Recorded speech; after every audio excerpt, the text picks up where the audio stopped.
जय सिया राम, राधे राधे, सत श्री अकाल। सबसे पहले मैं आपको बताना चाहूँगा कि अगर आपने चैनल को सब्सक्राइब नहीं किया, सबसे पहले चैनल को सब्सक्राइब कीजिए और बेल आइकन की घंटी जरूर दबाइए कि ताकि मेरी भेजी हुई हर वीडियोज आप तक सबसे पहले पहुँचता है। आज मैं आपको बताऊँगा कि आज दिन वीरवार है और वीरवार दिन मनुष्य के शरीर में कहाँ विराजमान है, वीरवार दिन मनुष्य को क्या प्रभाव डालता है, ये मैं आपको बताऊँगा। ध्यान से सुने। अगर पसंद आया तो लाइक करें और कमेंट में मुझे जरूर बताएं। आज मैं आपको बताऊंगा कि दिन वीरवार मनुष्य के दोनों भवों के बीच में यहां विराजमान होता है। अगर हमारा गुरु सही है तो इंसान की किस्मत सही होती है। अगर हमारा गुरु सही है तो हमारी किस्मत सही है। अगर हमारा गुरु सही है तो हमारी बुद्धि सही है।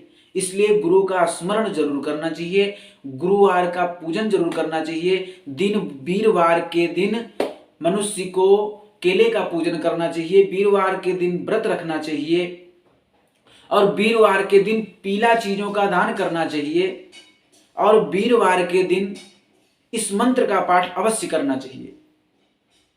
केशवम पुंडरीकाक्षम माधवम मधुसूदनम रुक्मणी सहितम देवम केशवम प्रतिगच्छति। गुरुर्ब्रह्मा गुरुर्विष्णु गुरुर्देव महेश्वरा गुरुर्साक्षात् परब्रह्मा तस्मै श्री गुरुवे नमः। अखंडमंडलाकारं व्याप्तं येन चराचरं तत्पदं दर्शितं येन तस्मै श्री गुरुवे नमः। तस्मै श्री गुरुवे नमः।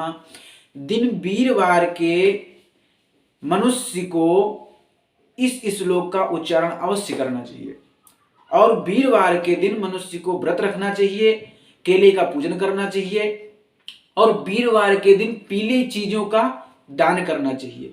और वीरवार के दिन इंसान को व्रत रखने से मनवांछित फल की प्राप्ति होती है और वीरवार के दिन वीरवार व्रत पढ़ने से इंसान को सर्वोपरि मिल जाता है। इंसान जो चाहता है वो इंसान को मिल जाता है। इसलिए मैं हर किसी से कहूंगा कि वीरवार के दिन केले का पूजन अवश्य करें और जो मैंने श्लोक आपको बताया इस श्लोक का पाठ अवश्य करें और वीरवार के दिन वीरवार व्रत कथा अवश्य पढ़ें और वीरवार के दिन पीली चीजों का दान अवश्य करें।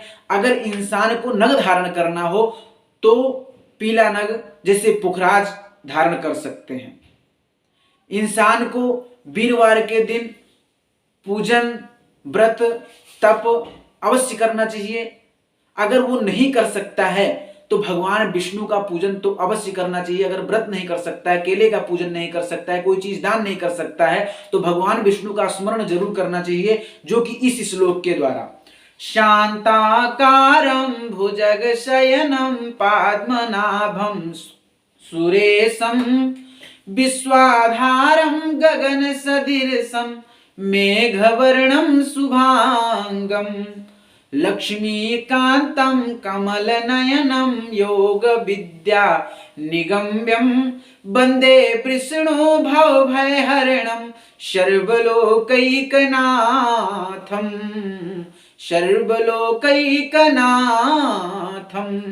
वीरवार के दिन अगर व्यक्ति कुछ नहीं कर सकता है तो इस श्लोक का स्मरण उच्चारण अवश्य करें कि ताकि इंसान के जीवन को सुखमय ये मंत्र ये श्लोक बनाता है। और कोई भी पूजन हो, कोई भी पाठ हो, कोई भी यज्ञ हो, हर एक पूजन, हर एक पाठ, हर एक यज्ञ मनुष्य के जीवन में सुख समृद्धि ऐश्वर्य अवश्य देता है। इसलिए मैं यही कहूंगा कि वीरवार के दिन मनुष्य को केले का पूजन, भगवान विष्णु का पूजन, पीली वस्तु का दान अवश्य करना चाहिए, वीरवार का व्रत रखना चाहिए। अगर व्यक्ति इनमें से कुछ भी नहीं कर सकता है तो जो मैंने अभी श्लोक सुनाया है आपको शांताकारं भुजगशयनं, इस श्लोक का स्मरण पाठ अवश्य करें कि ताकि जीवन इंसान का सुखमय बने और भगवान विष्णु की संपूर्ण कृपा उस पर बनी रहे और वीरवार ग्रह का कृपा भी उसके ऊपर बनी रहे। इसलिए मैं हर किसी से कहूंगा कि ग्रह हमारे शरीर में विराजमान है, हम इंसान ग्रहों से ही बने हैं। इसलिए इंसान को ग्रहों का पूजन अवश्य करना चाहिए